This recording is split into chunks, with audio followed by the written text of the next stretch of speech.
Genesis chapter 2. Thus the heavens and the earth were completed in all their vast array. By the seventh day God had finished the work he had been doing. So on the seventh day he rested from all his work.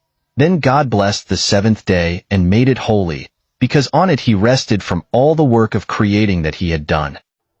Adam and Eve. This is the account of the heavens and the earth when they were created, when the Lord God made the earth and the heavens.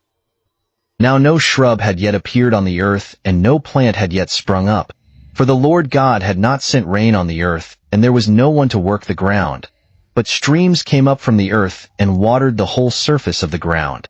Then the Lord God formed a man from the dust of the ground, and breathed into his nostrils the breath of life, and the man became a living being. Now the Lord God had planted a garden in the east, in Eden, and there he put the man he had formed. The Lord God made all kinds of trees grow out of the ground, trees that were pleasing to the eye and good for food. In the middle of the garden were the tree of life, and the tree of the knowledge of good and evil. A river watering the garden flowed from Eden. From there it was separated into 4 headwaters. The name of the first is the Pishon. It winds through the entire land of Havilah, where there is gold. The gold of that land is good. Aromatic resin and onyx are also there. The name of the second river is the Gihon. It winds through the entire land of Cush. The name of the third river is the Tigris. It runs along the east side of Ashur. And the fourth river is the Euphrates. The Lord God took the man and put him in the Garden of Eden to work it and take care of it. And the Lord God commanded the man, "You are free to eat from any tree in the garden, but you must not eat from the tree of the knowledge of good and evil, for when you eat from it you will certainly die." The Lord God said, "It is not good for the man to be alone. I will make a helper suitable for him." Now the Lord God had formed out of the ground all the wild animals and all the birds in the sky. He brought them to the man to see what he would name them.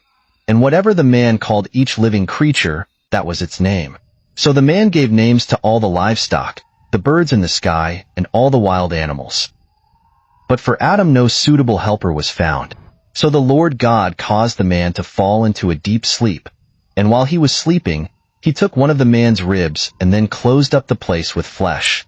Then the Lord God made a woman from the rib he had taken out of the man, and he brought her to the man. The man said, "This is now bone of my bones, and flesh of my flesh. She shall be called woman, for she was taken out of man.